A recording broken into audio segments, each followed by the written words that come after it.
This is K.M. Wyland, and you are listening to the 441st episode of the Helping Writers Become Authors podcast. This week, I finished the final proofreading of my Gaslit fantasy Wayfarer. Hooray! That ends 8 months of editing to get it ready for publication. I've still got a few odds and ends left to tie up, and then I'm ready to publish. For those of you who are interested in the book, you may not see an announcement right away.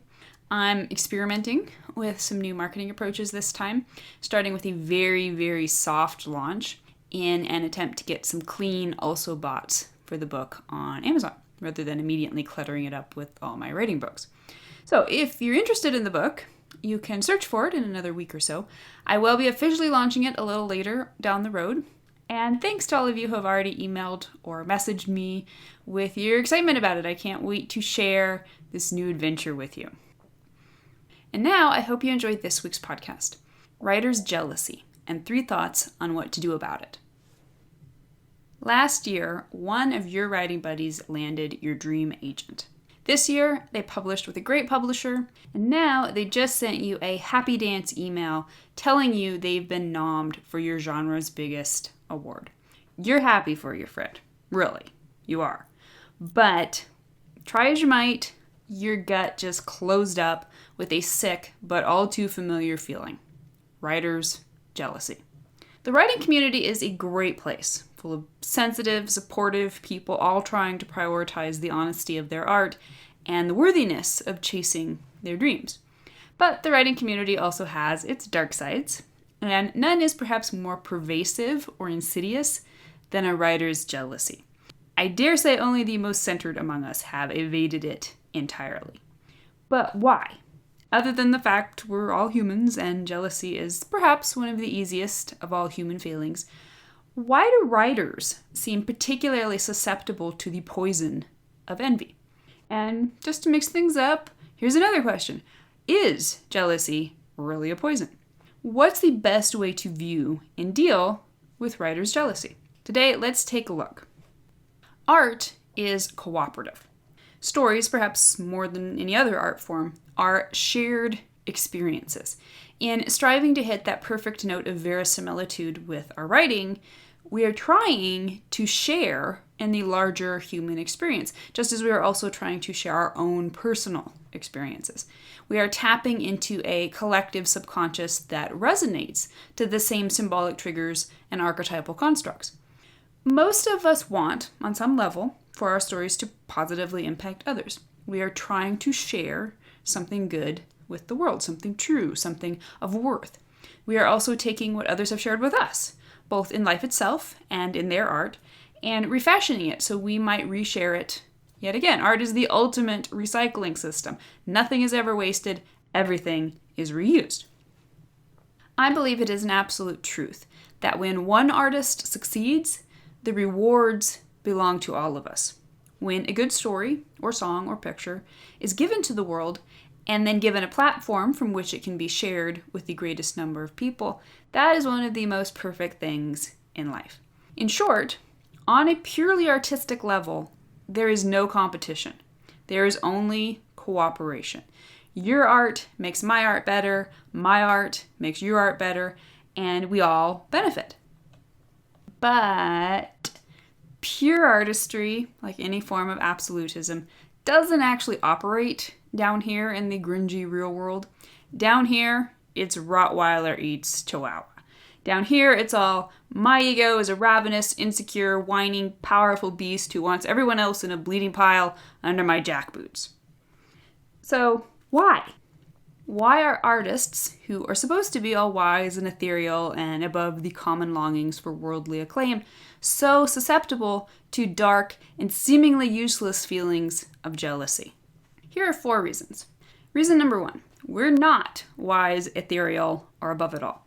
We're just blokes and blokuses who, perhaps even more than others, are struggling really, really hard to make sense of our own hyperabundant human frailties.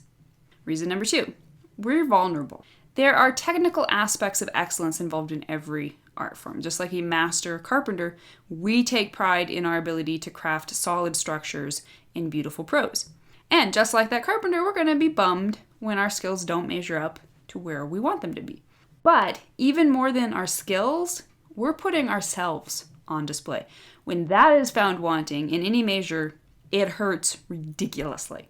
Someone criticizing our work might feel their comments are on par with saying, I don't like your shirt, when what we feel they're really telling us is, I don't like your face. Reason number 3, we have a hard time succeeding. Book publishing isn't obviously competitive in the sense that my achieving my dreams will rule out your achieving your dreams, and vice versa.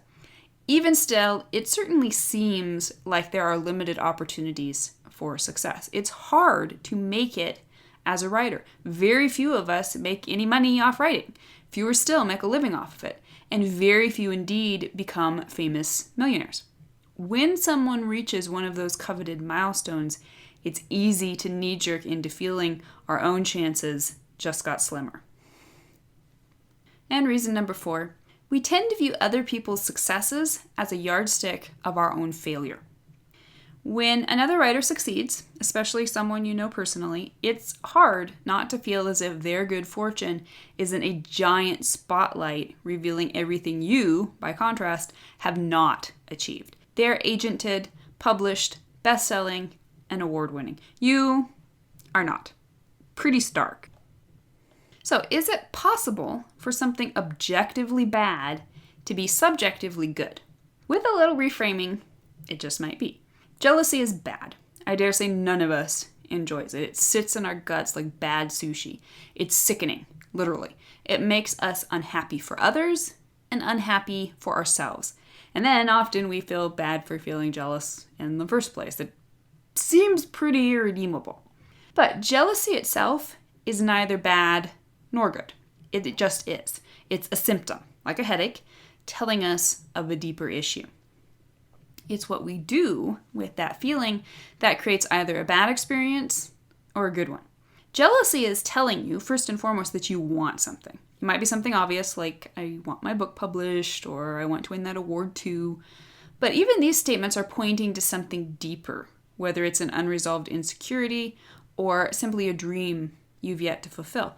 A writer's jealousy is a flashing neon sign reminding you about unfinished business. So often in life, we sit and we wish for a sign in answer to the old prayer. Just show me what to do. Jealousy is about as obvious a sign as you can ask for.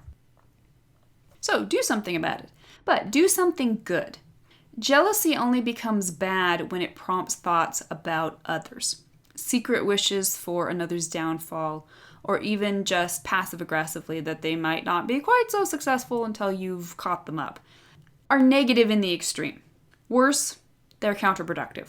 Fuming, even suppressed fuming, about frustrations with another's success just gets in the way of your ability to act productively on your own behalf. Instead, when jealousy strikes, focus on yourself. Here are 3 tips. Tip number 1, identify your true emotional triggers. Why are you jealous? Because it's your dream to land that specific agent? Because right now you're doubting your ability to even write a good sentence, much less the dreamed of book? Because you think the other writer's success was undeserved for a specific quantifiable reason? That is, I could write a better book than that. It's easy to gripe about other people, whether accurately or not. What's not so easy is facing down our own motives. Looking our insecurities in the eye can be terrifying. Admitting our work isn't yet good enough to help us fulfill our dreams is, at best, frustrating. And feeling like you're doing everything you know how to do and still not getting what you want is heartbreaking. But the only way to address a problem is to first honestly acknowledge what's really going on. Tip number 2, step away from the ego. So many of our jealousies are just plain silly. As already mentioned, art is far more cooperative than competitive. Resentment of another writer's success is often, perhaps even always, counterintuitive.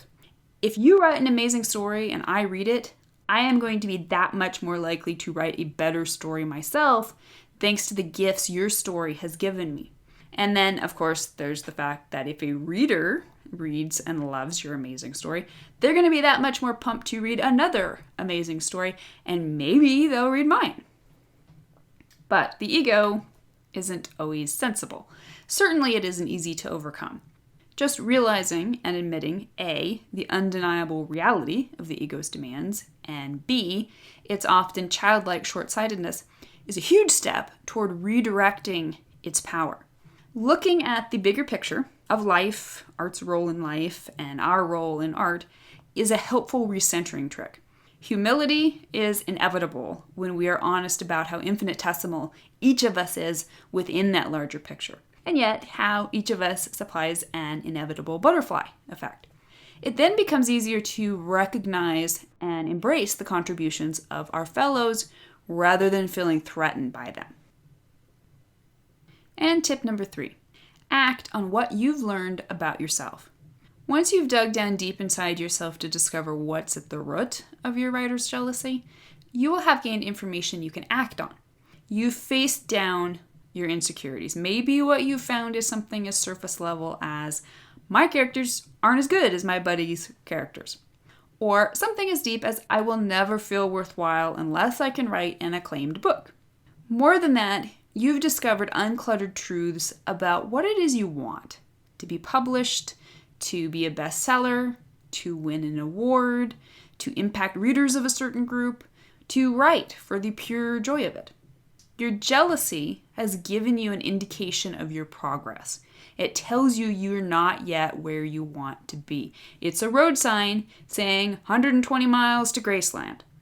You're not there yet, but you are on the right road. Congratulate yourself and keep driving. And tell me what you think. Do you ever struggle with jealousy? What do you do about it? If you'd like to be part of the Word Player community over on my site and join in the conversation on this subject, be sure to stop by at helpingwritersbecomeauthors.com. You can always find the transcript of the most recent podcast and add your voice to the discussion in the comment section by visiting the first post on the site's homepage. If you're looking for an older podcast, you can always find those by putting the podcast title in the search field at the top of the right-hand column on the site. If you enjoyed this podcast, you can subscribe on iTunes. And if you'd like to support Helping Writers Become Authors, I would totally appreciate it if you'd consider taking the time to leave a quick rating or review on iTunes. Thank you so much for listening to the Helping Writers Become Authors podcast, and be sure to check back again next week.